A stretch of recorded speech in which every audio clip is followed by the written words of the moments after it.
Okay, so welcome to everyone. So first of all, of course, Dr. Ali Intezari, I will address you as Ali if you allow me to. And I see many of our SPJIMR scholars, like PhD students, and I'm very happy that you're all joining. And some of our colleagues also faculties at the Institute. So thanks for joining and manifesting your interest for this series of research presentation on wisdom.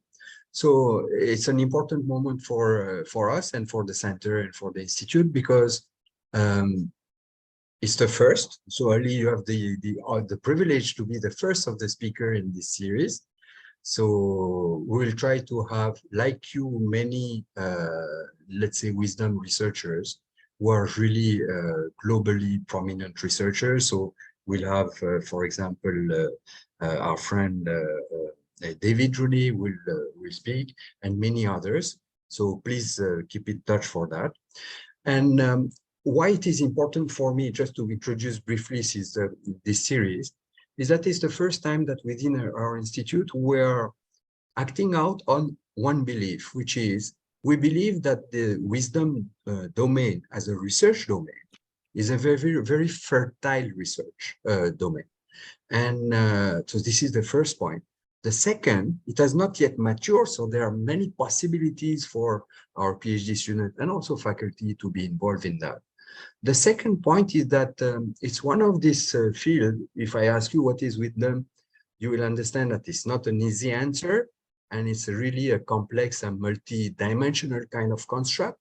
And therefore, when we have a multidisciplinary or interdisciplinary approach to the subject, like from sociological angle or psychological angle, which is the most common, or also philosophical angle, and inviting also perspective from not just Western or Greek philosophy or from the Western domain, you can see how it can enrich the whole thing. And of course, I will be incomplete if I don't speak about the recent development also in neurosciences, which are trying also to understand what is wisdom, and some of the dimension of wisdom can be mapped into some pathways or some kind of connection with how our brain works. And so that is also a major new field within the wisdom research domain. So that is one thing which will be interesting for us as researchers. But as a center, we are also interested in one thing, which is that we want to influence practice from evidence-based research.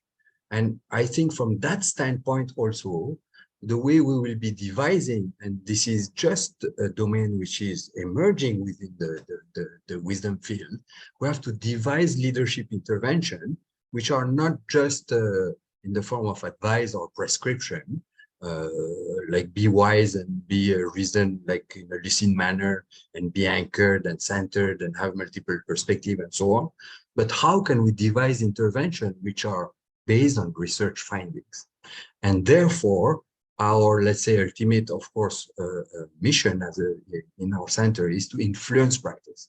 So we want to be able, with what Ali will say, with what all our guest researchers from the world will say, David will say, and be able then to evolve and build a curriculum, okay, to for executives at whatever level, whatever middle level or high level or even CEO level, right?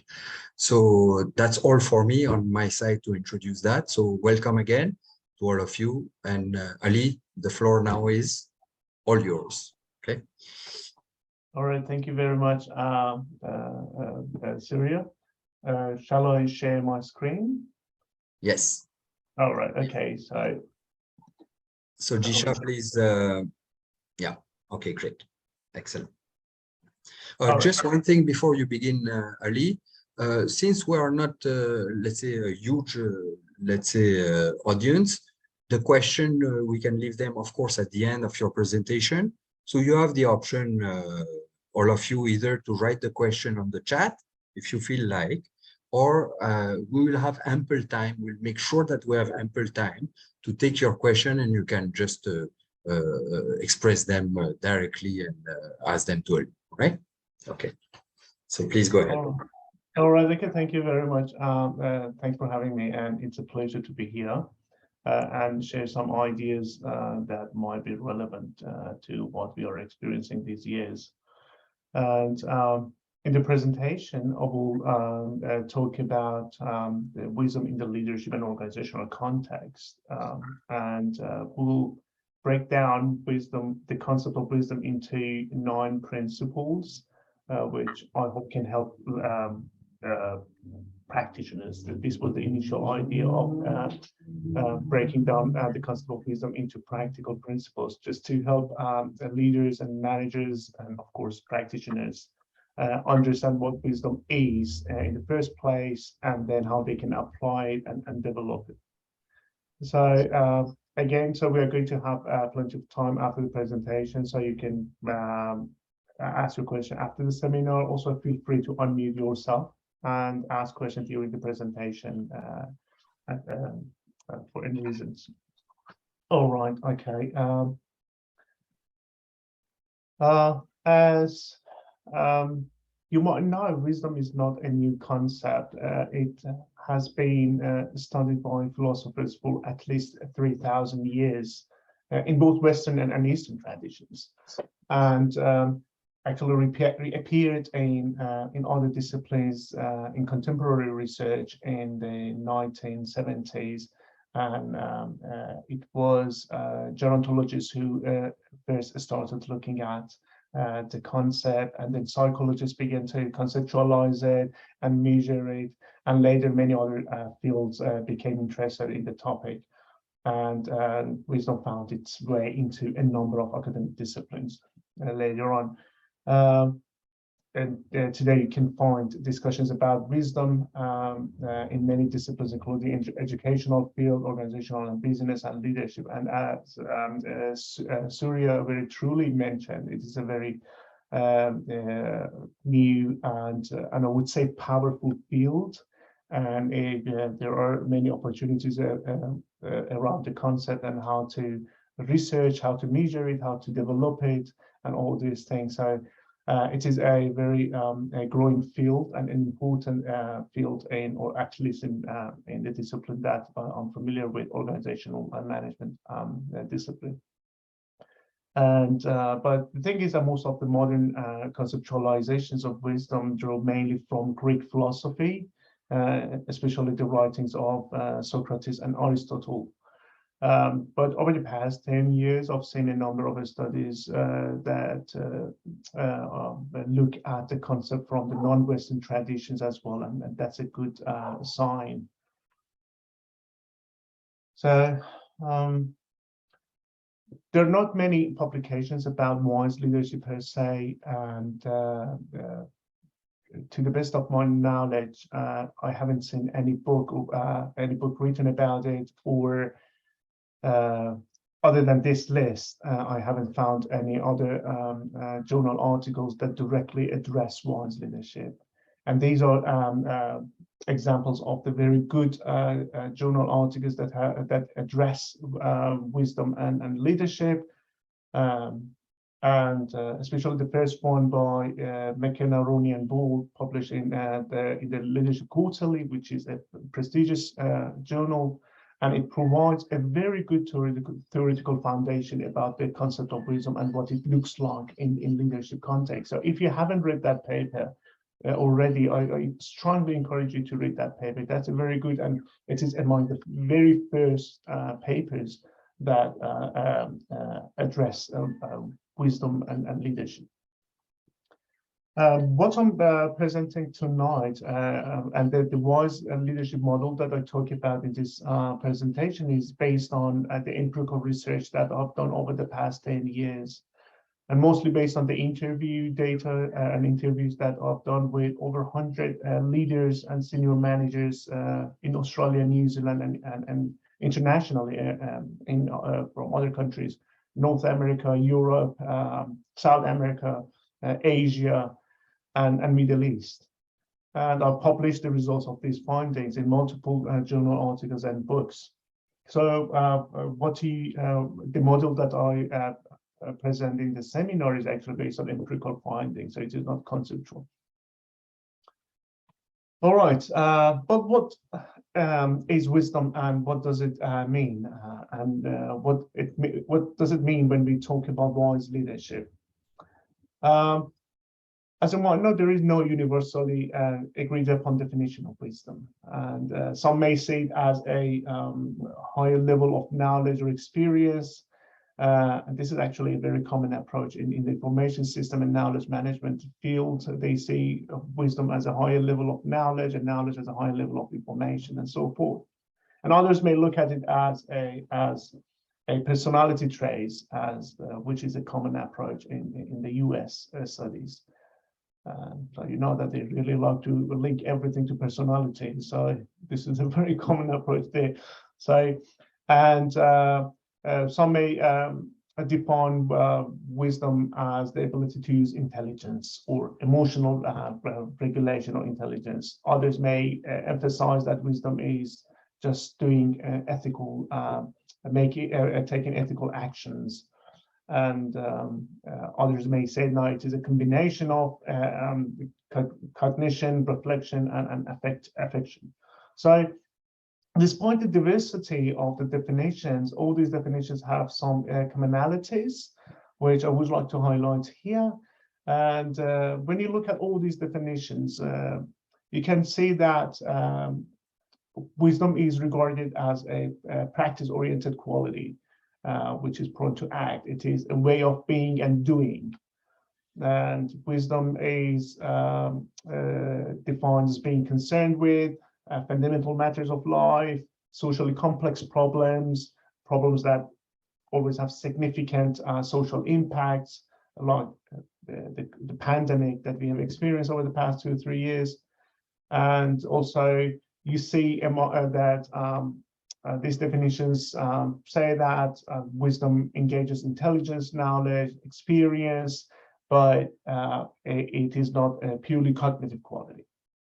And it actually goes beyond just simply using knowledge and intelligence. It engages judgment and ethics. And another important quality or component or element that hasn't been paid much attention to by wisdom scholars, and that's imagination. And I believe that imagination is a very important part of wisdom, because if we do not have imagination, if we cannot imagine, we cannot use our imagination appropriately, how would we be able to foresee the ramifications and consequences of our decisions and actions? So imagination is one of those aspects that haven't been paid attention to as it deserves. It should be paid attention to in the wisdom studies by wisdom scholars. So that's an area that requires a lot of attention. And another aspect that hasn't been focused on much in the wisdom studies is the impact of body and physical aspect of leaders and person on decision making. And I always give examples to my students in class, and I say that it is very important that you have you're healthy in terms of your physics and body, because you can imagine that the quality of your decisions after 3 nights and not sleeping, not eating, and you're thirsty. And if you can imagine the quality of the decisions that you make after your body is tired, your brain is tired, and you haven't had appropriate food, enough food. So your physics and body influences and affects the quality of your decision. So that's another area that I think requires attention in the wisdom studies. Another commonality of the definitions is that transcending the ego is a developmental process that leads to wisdom. This is another commonality of the wisdom definitions. But before I show you a definition of wisdom, let me just give you an overview of the focus of leadership theories over the past century.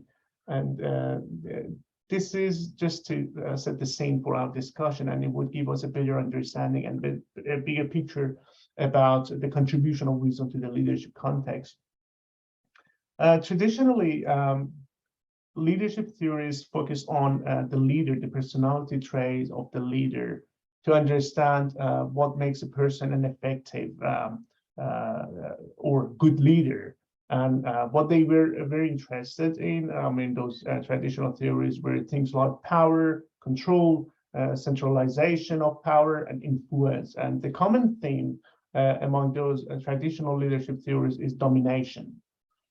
And these are the theories that emerged in early 20th century. And then between the 40s and 70s, we see a sort of shift in leadership theories. The theories started looking at the leader's behavior within the group context, and the emphasis moves from control and dominance to mutual influence and interaction between the leader and followers. And leadership scholars begin to take into account the dynamic of leader-follower interaction. And then we see another shift in the theories, which emerged in the 80s through to the 2000, reflect the increasing awareness of human rights and the desire for self-fulfillment theories like transformational leadership. When you look at all these theories, you see that they are mostly limited to understanding the leader-member interaction, and often fail to look beyond it to the impact that leaders as well as their followers may have on the world outside the group and team. Well, theories like authentic leadership touches on that, or other theories that look at the dark side of leadership and toxic leadership.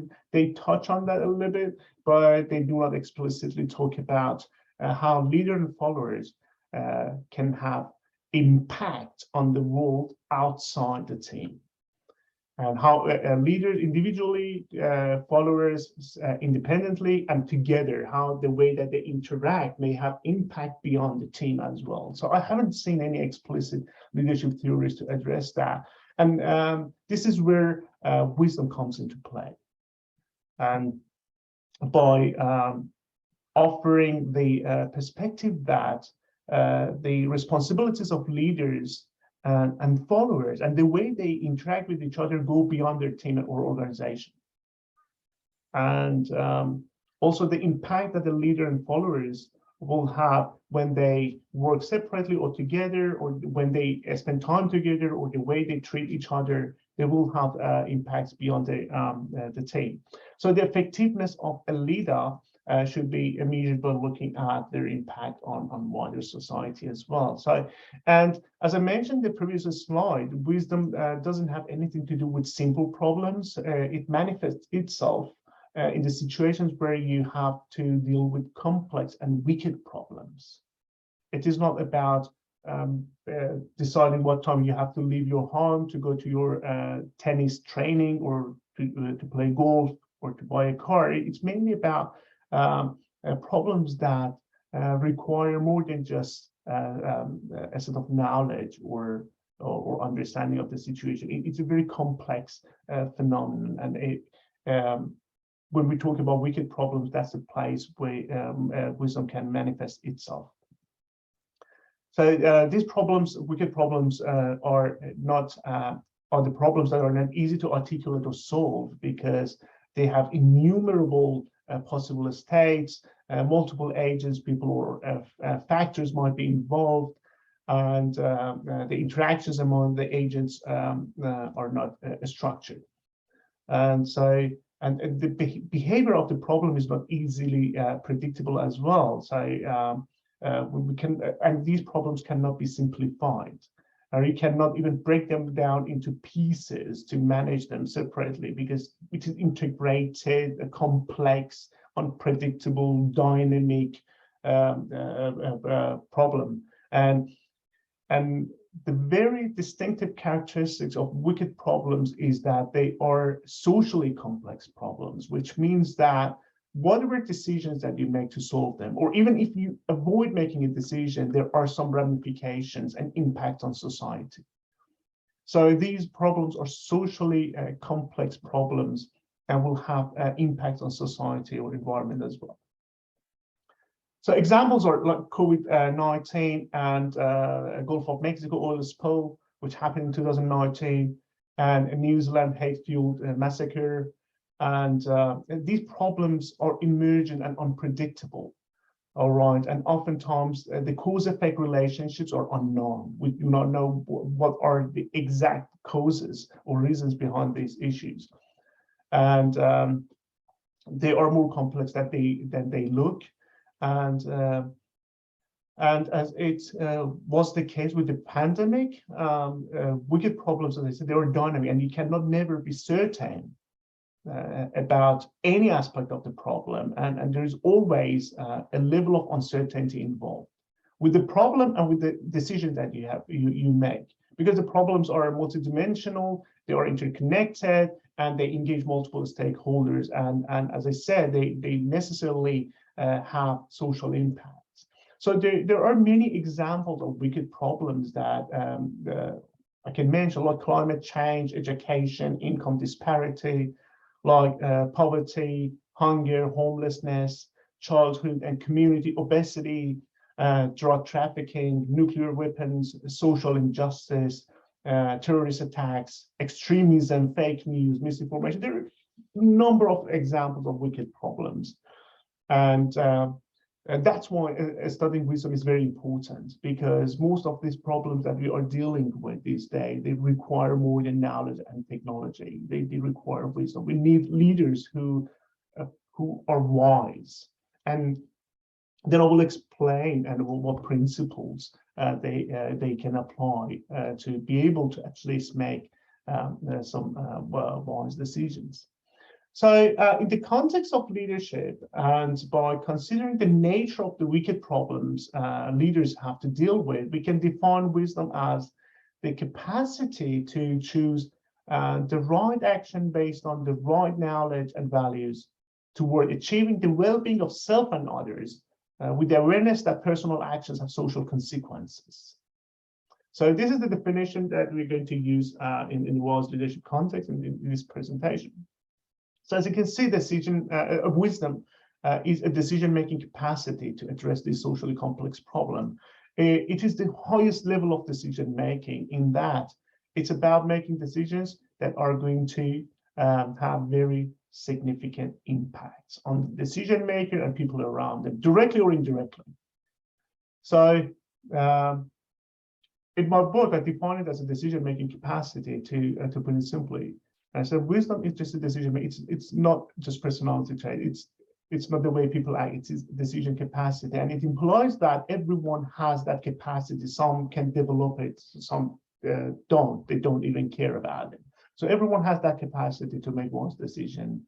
As I said, some develop it and they can make one's decisions, and others cannot. So that's something that we can develop, already in our trainings. So a wise leader is one who, in dealing with those wicked problems, not only assesses the decision situation they are in, but also critically evaluates his or herself and others who are directly or indirectly involved in the decision situation. And they can combine their values and knowledge to make a decision that achieves the well-being of all involved, right? It is not about ego. And they consider the ramifications of decisions over short and long term. Okay, now let me break down these definition and this concept into those practical principles. By explaining wisdom in terms of principles, as I mentioned at the outset of the presentation, I pursued three objectives. And first, to make it easier for practitioners to understand what wisdom means and what it looks like in the leadership context or in the, and for practitioners. And second, to offer a practical guideline by transforming a highly conceptual and subjective phenomenon into things that people can apply. And finally, looking at wisdom as a set of principles can help us better understand how to develop it, how we can incorporate it into our teaching and trainings.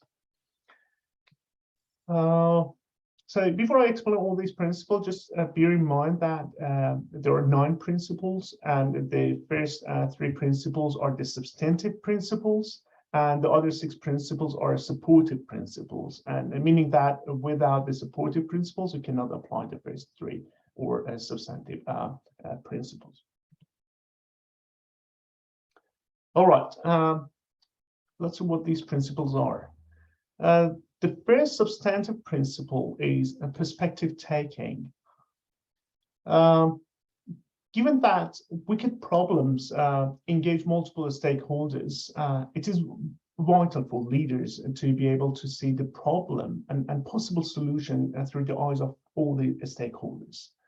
And wise leaders are sensitive to others' perspectives and goals and values. They understand others' points of view on different issues, and then they take them into account when making decisions. This principle of wise leadership requires the leader to be impartial and open to others' ideas, and also to be able to reconcile individual and communal interest. It is not just considering others' perspective, it is about reconciling the individual and communal interest as well.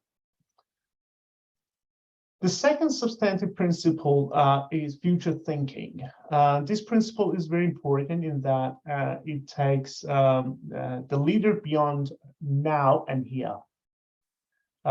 Future thinking is a systematic exploration of and reflection on what will happen in the future if you make or fail to make a decision at a given time. By future, I mean both short-term and long-term.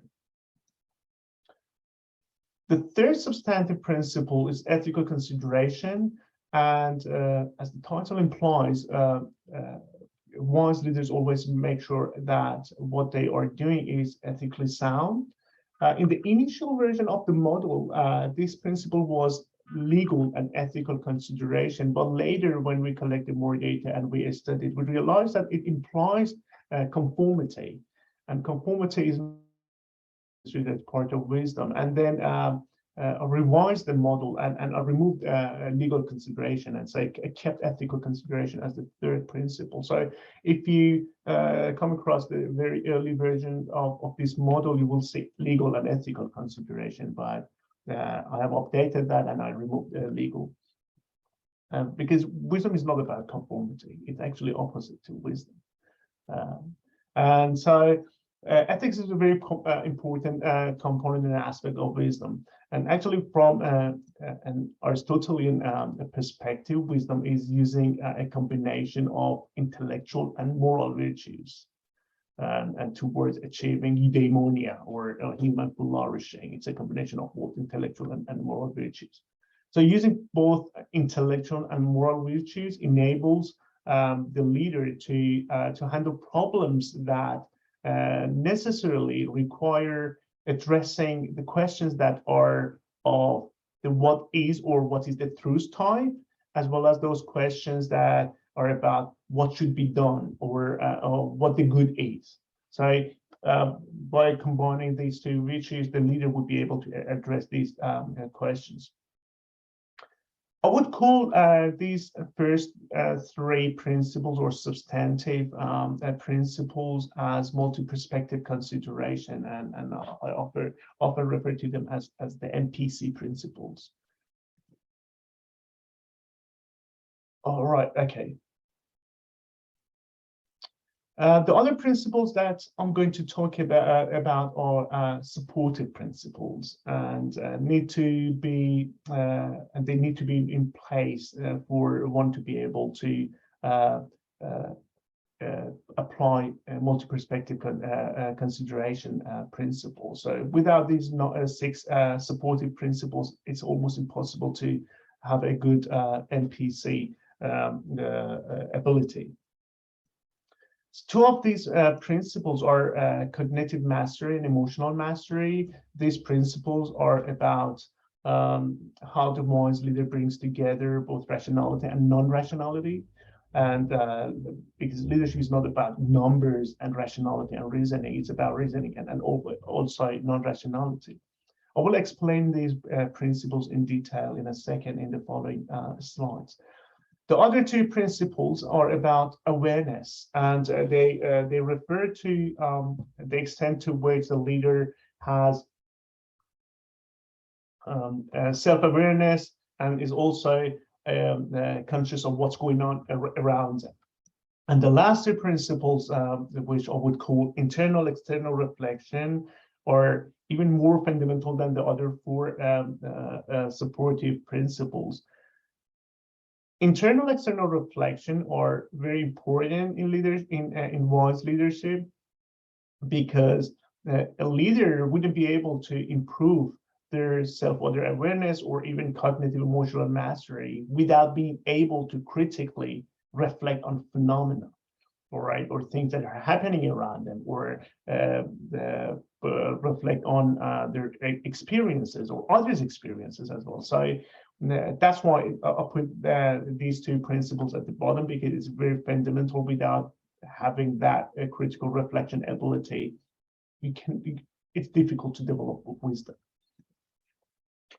So let's have a closer look at these principles, and I'll try to go through them quickly so that we have enough time for discussion and questions.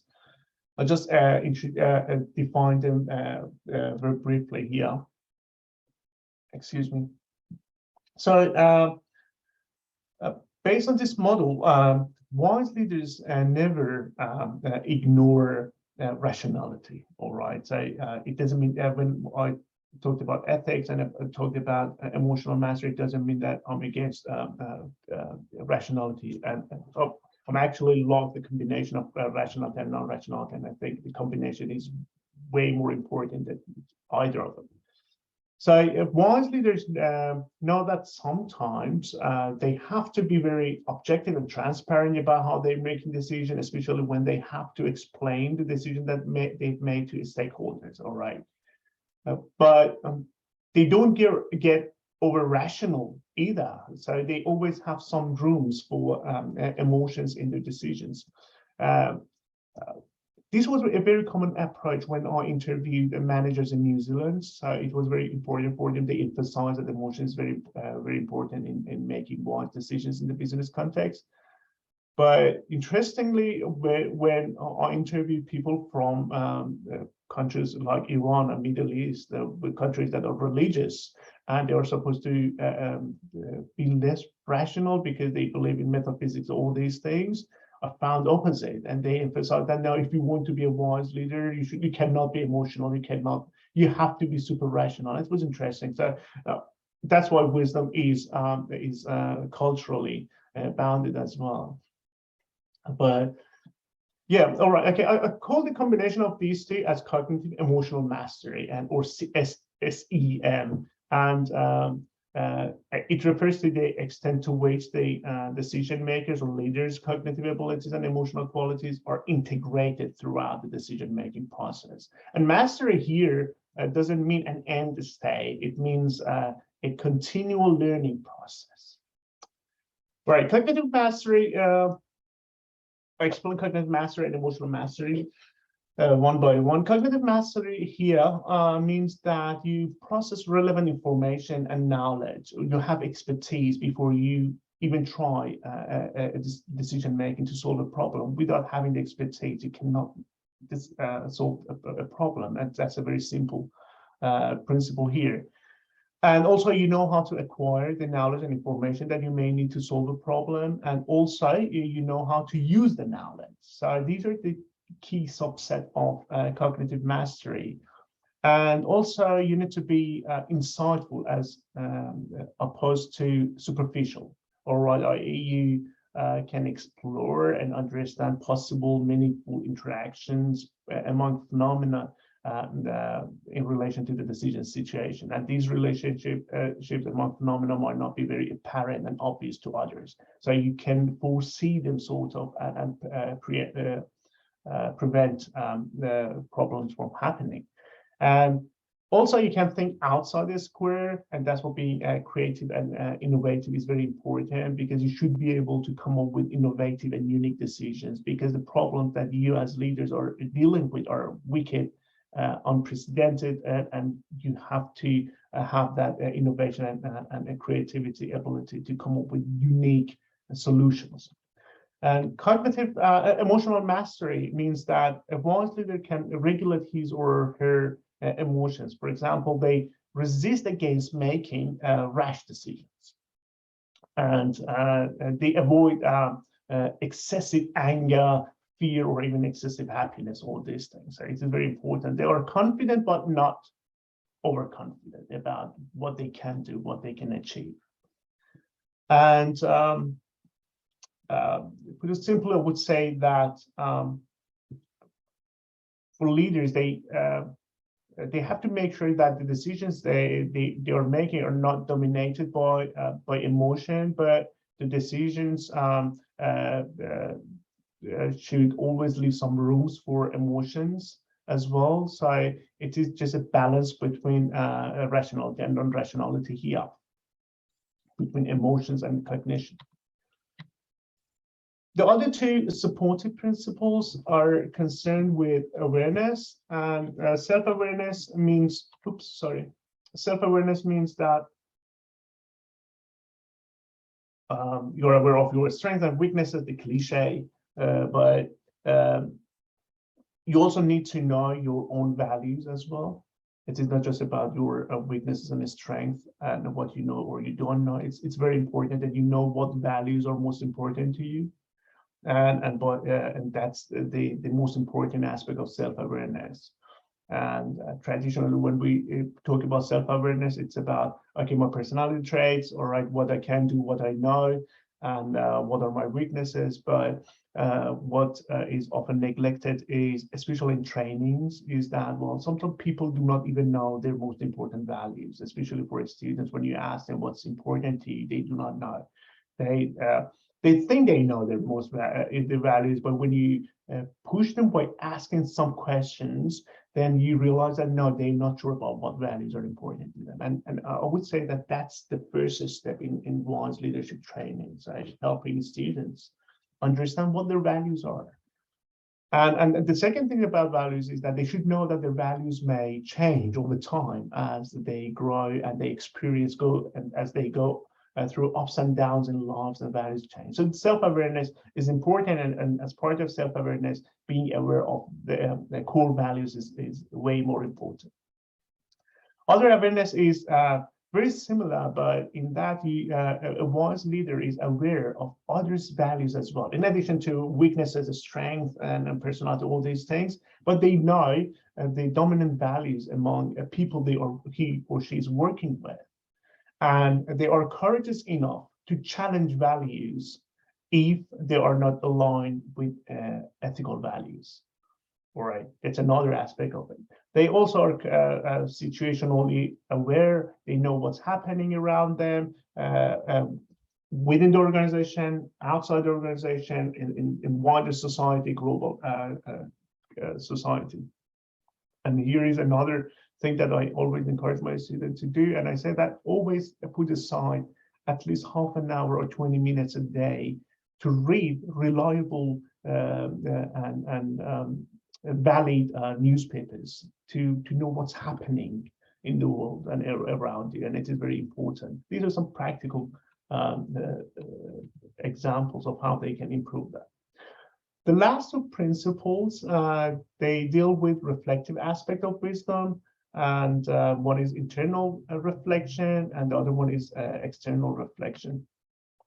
And I borrow this from John Dewey, and to be reflective means that you need to step back and think how you have solved or failed to solve a problem, and you try to figure out what worked well as planned and what didn't work well and why, and then you try and improve that. So This is the definition of borrowed from John Dewey when I was defining these two principles.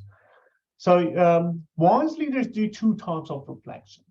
All right, one is the internal reflection, which means that they reflect on their own thoughts, values, their own experiences and decisions, on their own interpretation of reality and all these things. And external reflection is about reflecting on the things that are going on around them. All right, they not only reflect on their own failures and success or decisions they made, they reflect on others' decisions so that they can learn from others' mistakes and success as well. So, but one important point here is that the term internal and external is relative here to the person. It depends on what our unit of analysis is. If we are talking about a person, then internal work refers to what's happening within that person, all right?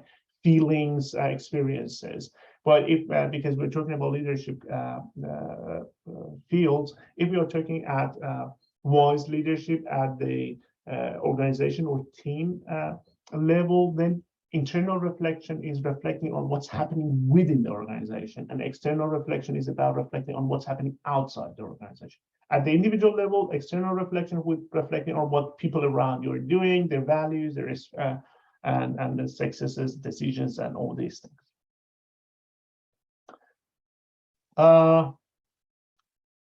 What's important about, I think I'm almost done. So I think this is the second last slide. What's important about these 9 principles which I would like to highlight here is that they are integrated. They should all be present for a leader to be able to make wise decisions. You cannot be very good at, say, cognitive mastery, but have no emotional mastery. Right, or you are good at future thinking, but you fail to take into account ethical codes and when you are making decisions. All these 9 principles must be present when you're making decisions if you want to develop wise leadership. And I would say also to some of is that wisdom is a complex and multidimensional phenomenon. It is not easy to articulate what wisdom is and what it's definitely how to define it. And as I said, it is very culturally and contextually bounded. But I would say that there are some principles, some aspects of wisdom that are universal, especially the ethics part, and that wisdom engages action, the pragmatist approach to wisdom, and also the aspect that emphasizes the well-being of self and others. These are the aspects that are universal, although people may define it differently, and it may have different definitions in different cultures, different contexts. So what I want to say is that if we want to talk about the wise leadership, then we need to have an understanding of leadership first before we try to figure out how wisdom can contribute to the field. If we want to use wisdom in education, then we have to have an understanding of education and before we incorporate wisdom into our training. So that's what I mean by context. So these principles have been developed within the organization management leadership context, and they are based on empirical data and interviews that I did with senior managers. And so the context is important, the culture is important, and the end of I would like to emphasize that wisdom is a very, very complex phenomenon. It is multidimensional, and it is not easy to articulate in 1 or 2 sentences. And sometimes you have to talk about it 2 hours just to understand one aspect of wisdom, what it means, especially to those who are not familiar with that. So my objective of, as I said at the beginning of the seminar, my aim of breaking down wisdom into 9 principles was to first of all make sure that those practitioners and those who are not familiar with wisdom understand the wisdom and considering the complexity of wisdom, and then so they can practice it. When you got very practical thing and practices or a guideline, they can practice it. Because wisdom is highly subjective and highly conceptual. So it was my aim to break it down to principles so they can understand, they can practice it, and finally we can teach it.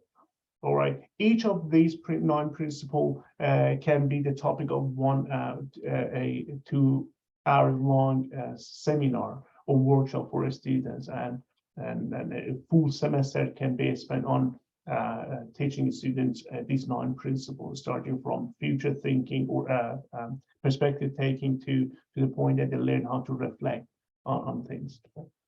So yeah, this is the 9-principle model of wise leadership, and I'm more than happy to answer any questions. And the good thing is I've got very good wisdom scholars here as well, so they can help me answer the questions that I failed to answer. Thanks a lot, Ali. And I mean, how you did that in like 40 minutes, it's like amazing. But I'm sure there are many questions which are there in the audience to please anyone. I mean, now it's your turn to interact directly with Ali, please. Do we raise hands? Yeah, raise hands. And so let's start by Edward. Yeah, and then Sajili. Yeah. Yeah. So thank you, Professor. I think it's very interesting. And thank you. The topic itself is it's very intriguing and of interest to me. I'm Edward, and I'm my area is organizational behavior and HR. But this is, of course, something that is related and obviously of interest to me. So my question was regarding these arrows. Are these something that are firm, or are they tentative? And what do they show, these arrows? Are they showing causality, or are they, because some of them are unidirectional, some of them are bidirectional. So I just wanted to understand that, and then maybe I can ask it further. All right, thank you very much. It was a very good question. No, they do not mean causality at all. They are just relationships to explain that they are interrelated. And of course, when it comes to measure or apply this model, then researchers should be careful about how they connect these constructs, I would say, together. But I would say that the self-awareness and cognitive emotional mastery are really likely to have causality relationship with MPC, but others may be just correlations, I would say. All right, but these are just a conceptual things, and must be treated very carefully when they are operationalized and measured quantitatively. Yeah, thank you. I think that clarifies. Thank you very much. It was a very good question. Yes, so Sajili now. Justin, you're going, or you're there? Hi, sorry. Yep, I'm on my phone. I do have to leave right now. So Okay, no problem. I just wanted to say great talk. Thank you. See you soon. See you soon. Awesome. Yeah. Thank you, Justin. So Justin is also one of the people that will have this wisdom researcher will have the pleasure to invite in this series. Okay. And so next, Sajili, yeah, please. And then David, yeah. So good afternoon, and thank you for that extremely comprehensive, like Surya rightly said, in 40 minutes, you put so many aspects together. I think that in itself is a certain mastery. It almost seemed obvious as you said it. So, having said that, it just has me wondering, because you spoke about wicked problems, and obviously they require wise leadership. But my question is, I don't know if it's a question or just a thought, that there's so much that a wise leader needs to possess in terms of all these which you've listed down, both substantive and the supportive. So are you looking, I mean, what in your point of view, is it a more collaborative kind of leadership, which is what wide leadership is all about, or in terms of, or is it something as you see it based on your research, as you see that, you know, as an individual leader, I aspire for all this? Could All right, I thank you. ask my question clearly? Yes. Oh, okay. Thank you very much. Thank you. When we talk about wise leadership, we do not mean that it is necessarily about individual decision making or a group decision making, or it is about individual leadership or collective leadership. Wisdom can manifest itself in either of the situation. All right, but when it comes, for example, to making decisions about your own life as an individual, then it could be an individual decision making. But when you are dealing with working with a group of people, then definitely considering their opinions and ideas in your decisions would probably make leadership a collective one. And especially when the first principle of one's leadership is perspective taking, which means that, well, you have to be open to other ideas, and you need to take them into account when you are making decisions. If taking other perspectives into account when making decisions would mean collective leadership, yes, it is collective leadership. But it doesn't necessarily mean that for an individual to be a wise person, they need to make decisions collectively. No, people may find themselves in a situation where they have to make decisions by themselves, and yes, they still can apply the wisdom and make good decisions. Especially in the situation they have to make decisions that need to be wise, and so they cannot make mistakes. So they can still apply these principles and apply wisdom and make the decision individually by themselves. It can be applied to both individual leadership or a group leadership or collaborative. It can be applied to individual decision making, group decision making, or participative decision making in any kind. It is not limited to that aspect. Yeah. Did I answer your question? Yes, I guess at some level, yes. And I just wanted to add, of course, this is because I'm a student of the Bhagavad Gita, that while there is research which you've listed down, but in whatever little I've studied so far, it seems like the Bhagavad Gita, the study of it seems to cover all this. But that was just in terms of the resource. I couldn't resist saying that. But All right. Thank you very much. Yeah, thank you, Sajidi. David, then we'll have Shalini and Tanvi. Yeah. Okay, yeah, thanks, Surya. Yeah, and I guess part of what underlays Sajili's question is you know, wisdom is such a complex and challenging research construct, and probably the most difficult one that you can face in the social sciences. And when we look at a model like you've created, Ali, which is fabulous, it kind of tells us that there's no formula for how to act wisely. Okay, and so then the next question is, well, if there's no formula to follow, and we can't train leaders in enacting that formula in their behavior and their thinking, then what's kind of implied all the way through your model, but didn't really come to the surface, is that it requires humility, it requires maturity, and it requires the ability to have very sophisticated judgment.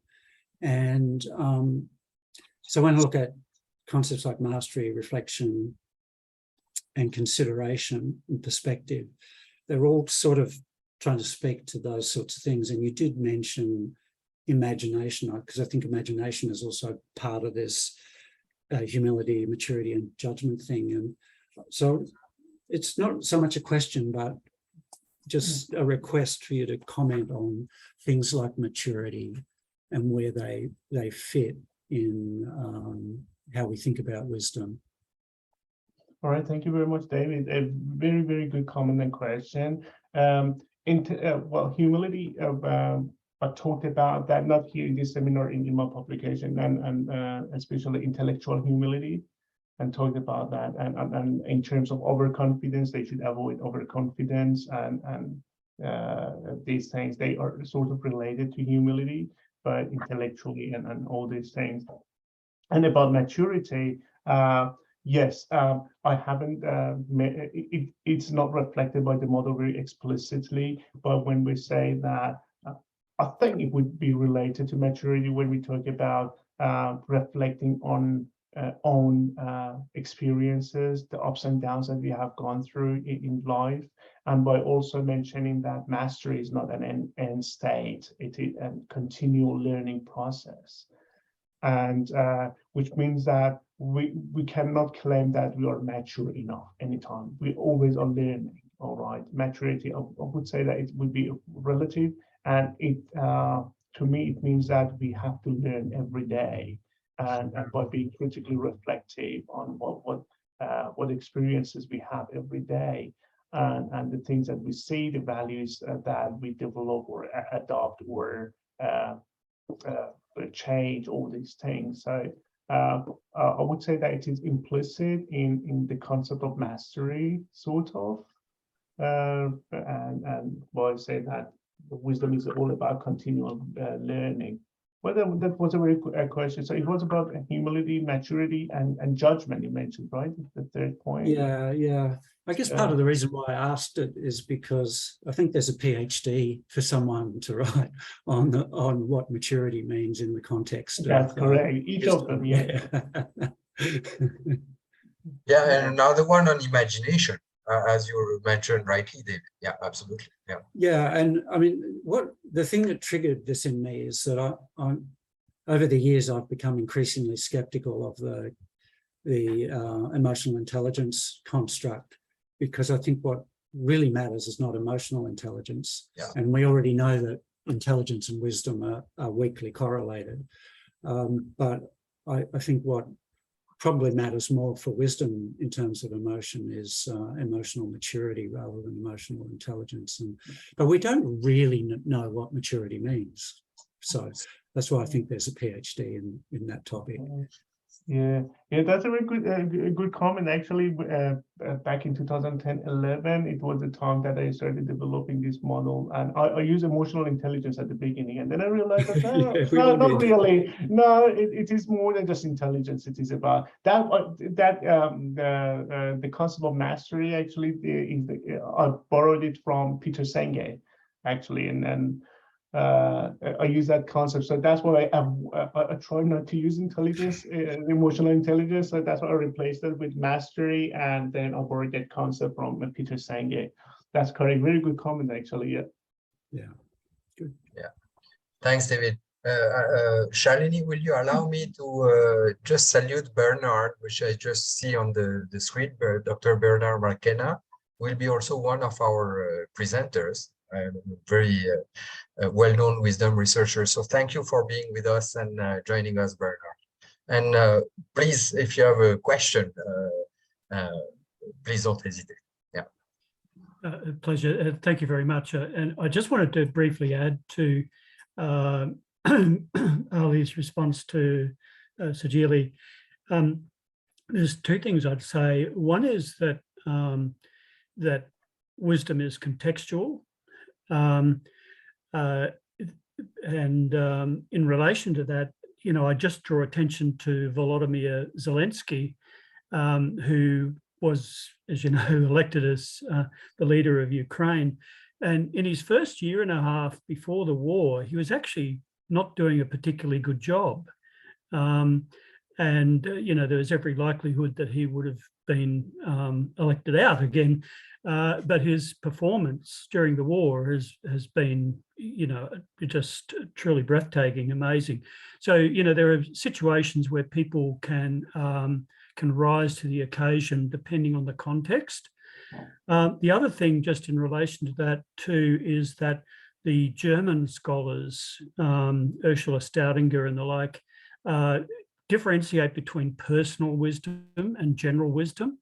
I think David and Ali and I can think of a number of people who show, maybe good general wisdom characteristics, but their personal life is catastrophe, you know.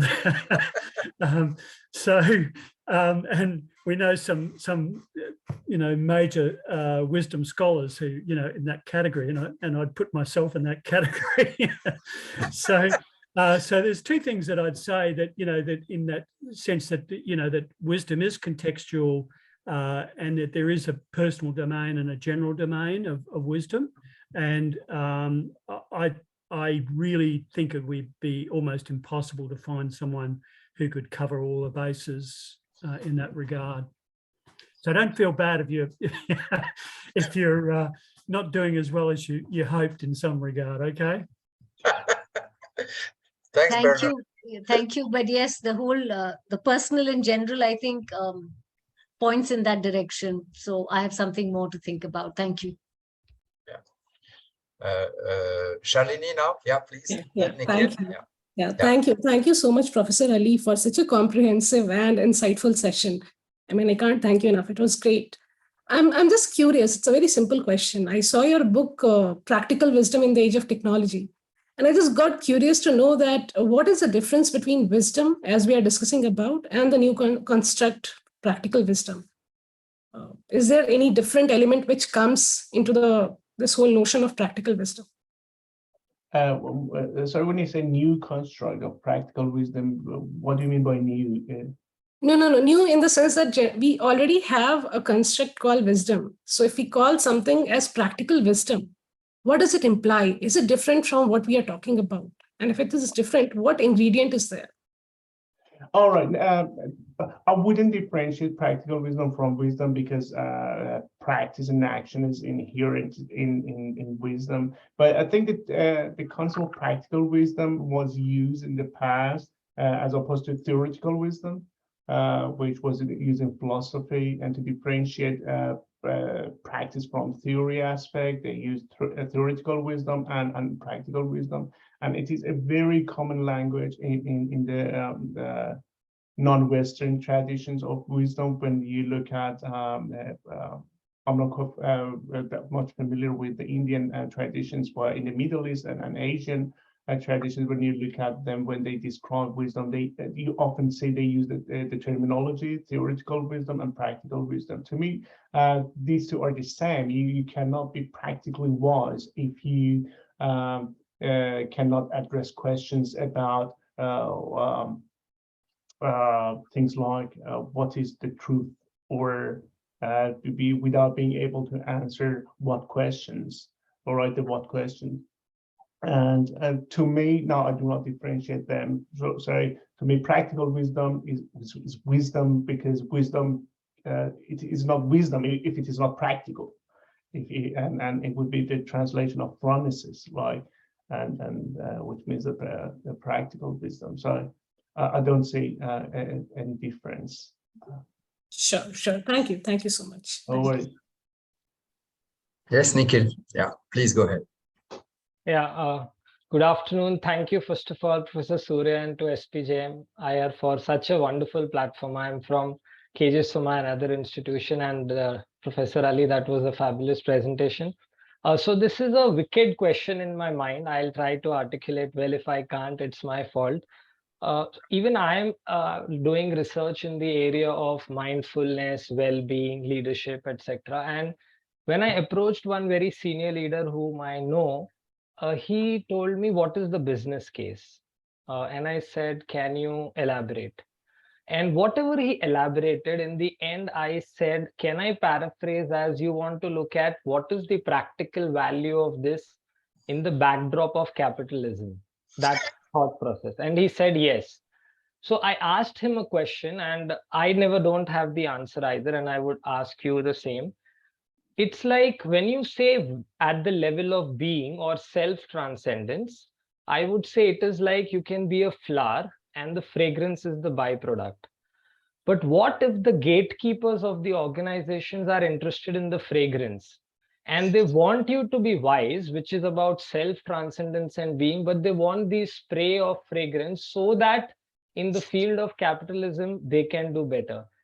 I think I'm not sure how these two integrate. And the reason I ask you this is because I'm passionate to do research for decades together. So all those who are here, if they can help me, an amateur, I would really maybe add little bit more value than I would otherwise attempt to. All right, thank you very much. It was a very good question. I would like to ask David Rooney to answer that. He's got something to say. Well, I think the first point that I would make is that attitude actually points to something that's wrong with corporate culture and the culture of capitalism to begin with. So there's a fundamental problem there. But to get closer to the kind of answer that you're looking for, Nikhil, the practical thing is, wouldn't corporate leaders like to get things right in really challenging situations? It's as simple as that. And I think Ali is saying that, like, well, you don't really need to be that wise when things are predictable and causal chains are linear and all of that sort of stuff. You don't even need to be particularly well educated for that. But in really complex environments like the world we face today, where we've got still very fragile capital markets, we've got climate change, we've got shifting geopolitical centers of power, we've got war in Ukraine, potential war in Taiwan, and so on and so forth. We need special people to make the decisions, chart courses of action, and then ensure that we undertake that course of action to get success. So the simple answer is being right when it's really difficult to be right. That's the payoff. Sure. Thank you so much. And I would add to that it means that using those principles, being cognitively master would probably enough. By master, I mean that you've got the expertise and knowledge of the field, and the causality relationship among phenomena is very clear, and you do not need even think about it. You can automate decisions to some extent as well. So it doesn't require your imagination, it doesn't require your judgment, it doesn't require your interpretation, all these things. So wisdom comes into play when things are very messy and complex, and most of the leaders that these days are leading countries or big companies, they fail to have those aspects of wisdom. Because the prominent approach is that, well, management decisions can be automated and technology can help, but no, that's not the case with wisdom. Yeah. Can I just add something there? Sorry. Yes, Bernard. Yeah. And then sorry, Soraya, did you want to say something first? Okay. Yes. Thanks for allowing me. So maybe Nikhil, I'm not sure. You will tell me if I got what was behind your question, but it reminds me of one very simple fact, which is that we have witnessed in the last, let's say, 10, 15 years, which is the instrumentalization of, for example, mindfulness. Right. So when the mindfulness is taken just as a surface kind of concept, and which has been taken out of all this very rich, let's say, Buddhist, let's say, kind of philosophical background, then you have the risk of getting into, for example, traders in derivative and hedge funds and so on, in Credit Suisse, for example, who have been like subject to so many scandals, using mindfulness just to maximize their own, let's say, personal benefits. So the way I would, let's say, reply to that is that the way Ali has articulated his model with this principle, you see that we are not looking at just this cognitive or emotional mastery alone, right? Of course, it's an important element, but we have so many things which are coming, and at a level of depth. For me, if the intervention are done in an adequate manner, but that is another subject matter, will avoid this risk, right? So was it what you had in mind, Nikhil, or Thank you, Professor Surya. In fact, maybe this is my own concern or my own fear, because my research is actually on Vipassana mindfulness, Buddha's technique. But one student, when he brought me an HBR article by Shade Mengten, who brought mindfulness to Google, says just 6 seconds of mindfulness can make you a better leader. So he said, I want that 6-second capsule. And so my worry is that wise leadership should not be just 10 seconds of wise leadership will make you. Now, how do we protect that and still make more proliferation was the point. But yeah, I think all of you have addressed it in some way or the other. Ali and Bernard, anything on that? Yeah, thanks, Surya.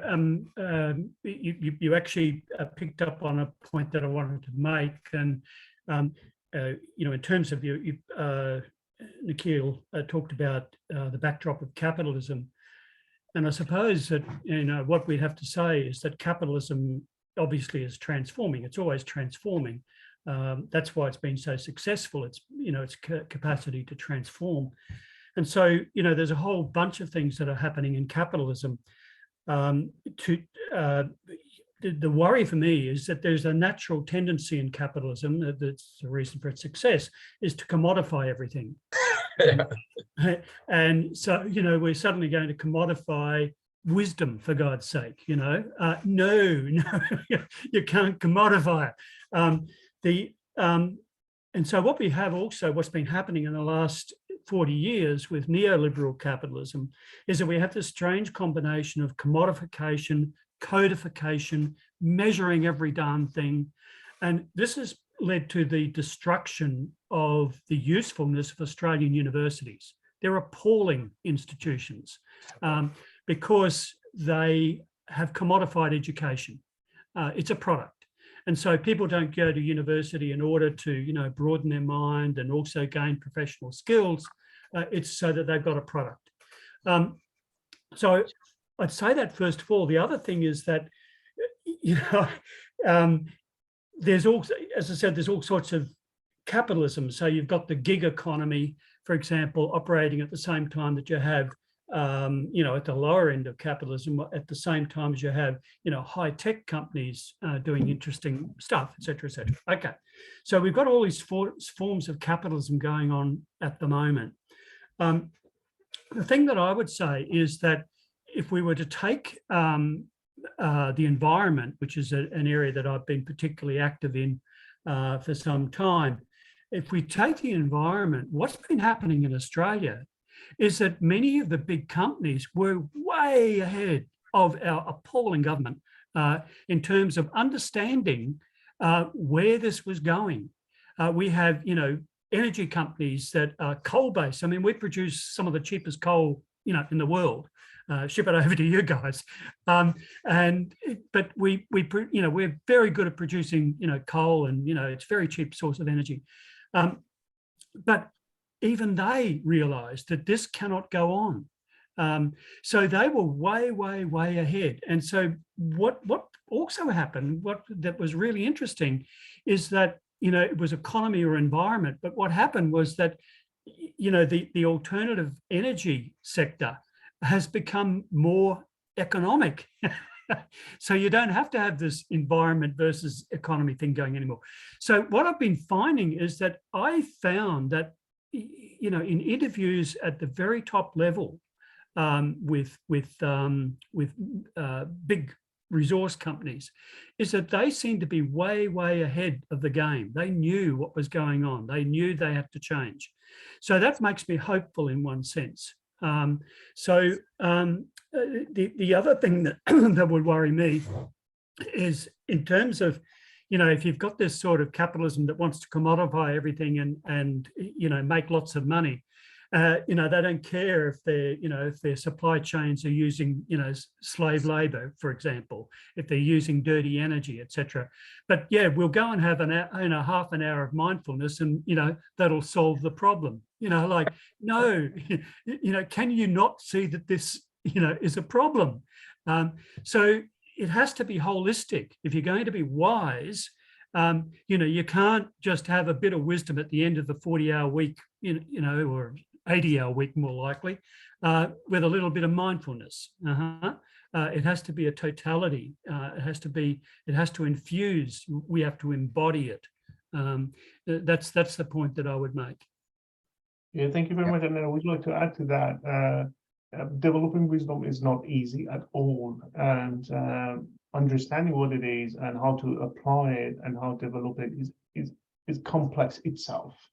And if it was easy to develop, we would have 6 billion people, wise people around the world. So that's why we do not have many wise leaders. And I think to some extent it's because it is very difficult to develop it. So you need to develop it through a very limitation time, resource, and you need to be willing to do that as well. And the training process, the development process, it's not easy itself at all.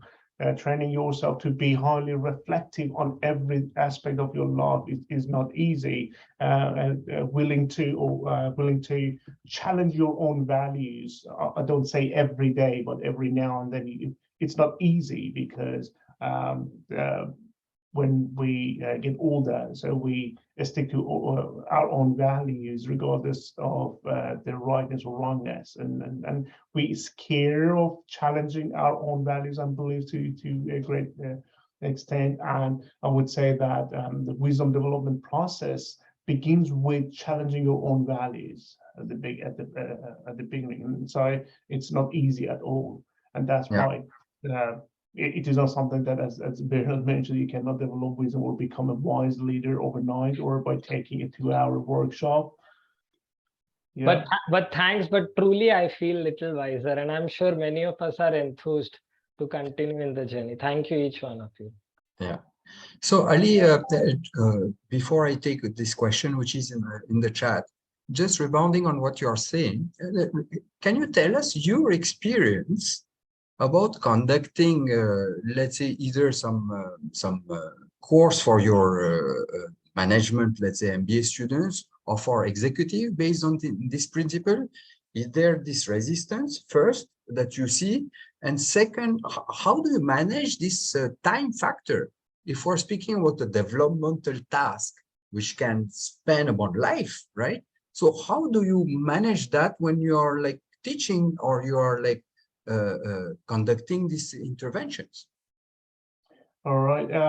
Actually, back in 2016 and 17, Bernard and I taught courses on leadership, and Bernard had the idea of started developing the Wise Leadership course at the University of Queensland, and I had the honor to co-teach that course with Bernard and afterward.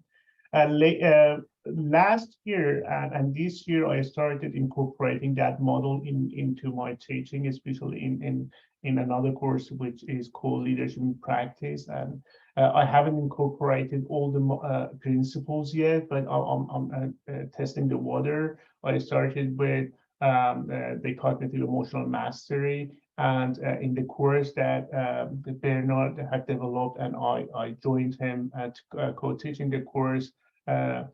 There was a practice for students to identify their core values, and I still keep that practice in my courses, and the students find it very useful. As I said, when you ask them, do you know your core values, they think they know, but they don't, and that practice helps them. We do a practice over 2-3 weeks, just helping them to identify their core values, and then they do some activities to embody those values. I haven't incorporated all the 9 principles in my course because I'm not sure what it is possible. So I'm just incorporating them one by one. So far, the only 2. Of course, the reflective part is an integrated part of all the assessments, so that's no issue with that. But about self-awareness, other awareness, the multi-perspective consideration, all these things, having all of them in one course might be a bit challenging, but I'm gradually incorporating the principles one by one. And that's one way to manage the complexity of the model. And the other thing was that, so the course is not designed to make students wise by the end of the course. It's just to show them the direction, right? Just to show them what are the key things that they can develop after graduation and during their life. And at the beginning of each course, I remind them that this is just to show them the direction. It is not like developing wisdom is not like you become wise by the end of this course. And it would be very silly if I promise that you develop wisdom by the end of this course. I'm here just to show you what practices you can do to improve it. That's it. Okay. Yeah. So there is this question from Hani. I think you have partially replied to it, but you have the chat, or should I read it, Ali? I can see that. Yeah, I've got the chat here. I read it. So I have a question related to the non-principles you depicted on your presentation. Could this be considered as universal principles, i.e. with the same weightings wherever we are, or could other considerations such as the culture, environment of the organization, context of the decision, crisis, normal work, give different relevance to any of these principles? Absolutely. The second part of your question is comment is correct. These are very contextual. Wisdom is contextual, culturally bounded, and you need to take into account the context. In some, for example, cognitive mastery or being highly rational in your decision making. In some situations, you have to be as rational as possible. And sometimes, no, you do not need to be rational. You have to take into account other aspects of the decision situation, empathy, ethics, and well, ethics is not as opposed to rationality, but things that are not rational. You may rely on your intuition to make decisions, rather than just being rational. It is very context specific. I mean, so in some situation, depending on your experience, the complexity of the decision situation, people you are dealing with, and your whether or not you are ready to make decision, whether or not you have the expertise and knowledge to make that decision. But taking into account all these things, the importance of these principles vary depending on the situation. So they are not universal at all. It is all about a balance between them, and the balance doesn't mean 50%, 50%. It may be 1 to 99%, 10 to 90%, 50%, 60-40, depending on the situation. Yeah. So I'm looking at the time, Ali. I would like this to continue, but to have our students also who have their, our PhD students who have their classes. So last question, which will be for them. So Ali, what would you tell our PhD students if, for example, some of them are like, oh, wow, this is an exciting area and this is a domain I would like to be involved in too. And so what do you tell them in general, and maybe give them some specific ideas or direction or for exploring further this wisdom domain? All right, that's a very it's a big one, I know. yeah. The first thing is, I would say, based on my experience, it was very difficult to publish wisdom papers, but it's getting better now these days. And Journal of Business Ethics seems to be okay with wisdom papers. That's the first thing you need to take into account when you enter this in this field. But it doesn't mean that you should not study wisdom. Say that this is a very important field. It is growing very fast, and many people are getting attracted to this topic. And I think in 5-10 years we will see way more publications about wisdom and different aspects of wisdom. And as I said, there are many areas about wisdom that haven't been explored yet. And as I said, there are just about less than 10 papers published about wisdom and leadership. Yeah. And considering that the first one came out in 2009, David and Bernard published in the Leadership Quarterly, that was, to the best of my knowledge, that was the first one. Came out about wise leadership and wisdom and leadership, and after that we will see about 8 or 9 papers talking about it, and some of them not directly addressing wise leadership, talking about wisdom and leadership, not directly. But I can tell you that in 5 or 10 years, this is going to be a main research stream in leadership. Great. Can I just quickly add there, Soraya, that yes, we're actually, Ali and I are doing a study with a Indian scholars. And we're doing it on, we're using wisdom scales and attitudes to the environment. So what just as a general thing that I would say that you could do is if there's some burning passion that you have about something, you know, my passion is about environment, then you could, it doesn't always have to be about leadership. So you take environment and and wisdom. We've done stuff with the police and wisdom, you know, you just pick what's your passion, and then, you know, and then you can, you know, align the wisdom principles and assessments of wisdom with that passion. Yeah, that's a very practical and nice one. I think many of our students will be pondering upon that idea. Okay, so sorry to interrupt. I'll just give you an example. Yes, Ali, go ahead. Yeah, I've got a PhD student. I'm external supervisor actually, and she was very interested in artificial intelligence and leadership. Oh. And she sent me the first draft of the proposal, I mean, the confirmation document, the first document. And I saw that she has started looking at how to wisely lead organization using artificial intelligence. And this is what Bernard's saying, that if you're interested in topics that you are passionate about and they are your burning desire, there is still room to incorporate wisdom and wisdom studies into that. And she's working on AI and leadership through the lens of wisdom. Practical wisdom. Great. Okay, so I think it's time to close, and I would like to thank again Ali for being the first of this series, and Bernard for gracing his presence. There was David, and I know Justin made some apparition or so, and many other I cannot say. I would like to say thank you to all the PhD students for taking time. And I hope it will really help. And the series to come, please stay with us. There is many more, let's say, to discover. And really our attempt is like to promote and like disseminate these research ideas around wisdom so that we can have a pool of young researchers in India. We need that will be involved in this domain, right? So thanks a lot to everyone, and see you very soon. Namaste. Thank you very much. Thank you. Thank you all. Yeah.